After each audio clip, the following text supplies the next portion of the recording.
And let's get this clear. If there is any such thing at all as intelligence and love and beauty, well, you found it in other people. In other words, it exists in us as human beings.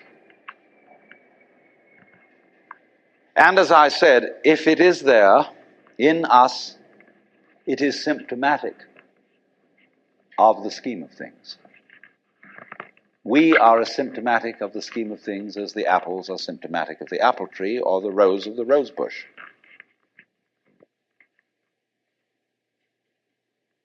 The earth is not a big rock infested with living organisms, any more than your skeleton is bones infested with cells.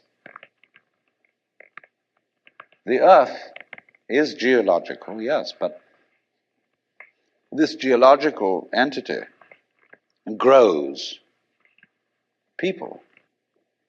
And our existence on the earth is a symptom of the solar system and its balances, as much as the solar system in turn is a symptom of our galaxy. And our galaxy in its turn is a symptom of the whole company of galaxies. Goodness only knows what that's in. But you see, when as a scientist you describe the behavior of a living organism, you try to say what a person does. It's the only way in which you can describe what a person is. Describe what they do. Then you find out that in making this description, you cannot confine yourself to what happens inside the skin. In other words, you can't talk about a person walking unless you start describing the floor. Because when I walk, I don't just dangle my legs in empty space. I move in relationship to a room. And so in order to describe what I'm doing when I'm walking, I have to describe the room. I have to describe the territory. So in describing my talking at the moment, I can't describe this just as a thing in itself because I'm talking to you.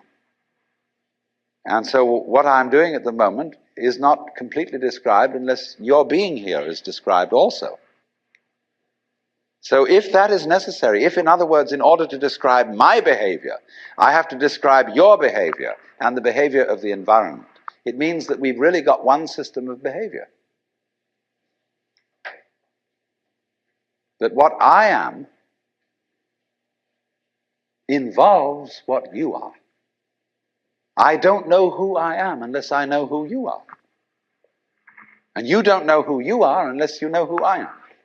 There was a wise rabbi once said, if I am I because you are you, and you are you because I am I, then I am not I and you are not you. In other words, we are not separate. We define each other. We're all backs and fronts to each other. You know, you can't, for example, have two sticks. You lean two sticks against each other and they stand up because they support each other. Take one away and the other falls. They interdepend. And so in exactly that way, we and our environment, and all of us and each other, are interdependent systems. We know who we are in terms of other people. We all lock together. And this is, again and again, the serious scientific description of how things happen.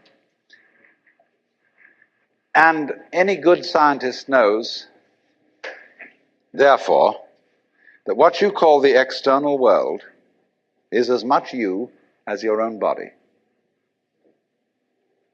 Your skin doesn't separate you from the world. It's a bridge through which the external world flows into you, and you flow into it. Just, for example, as a whirlpool in water, you could say, because you have a skin, you have a definite shape, you have a definite form. All right? Here is a flow of water, and suddenly it does a whirlpool. And then it goes on. The whirlpool is a definite form, but no water stays put in it. The whirlpool is something the stream is doing. And exactly the same way, the whole universe is doing each one of us. And I see you today, and I recognize you tomorrow, just as I would recognize a whirlpool in a stream. I'd say, oh yes, I've seen that whirlpool before. It's just near so-and-so's house on the edge of the river, and it's always there. So in the same way, when I meet you tomorrow, I recognize you, you're the same whirlpool you were yesterday. But you're moving. The whole world is moving through you. All the cosmic rays, all the food you're eating, the stream of steaks and milk and eggs and everything is just flowing right through you. When you're wiggling the same way, the world is wiggling, the stream is wiggling you. But the problem is, you see, we haven't been taught to feel that way.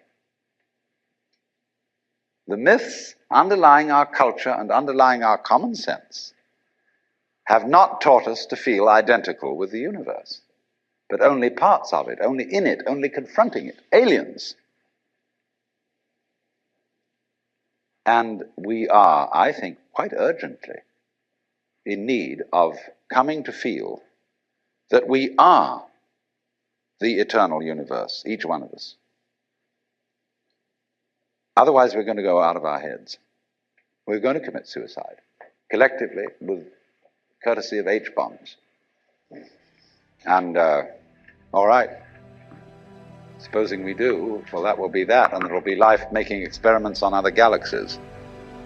Maybe they'll find a better game.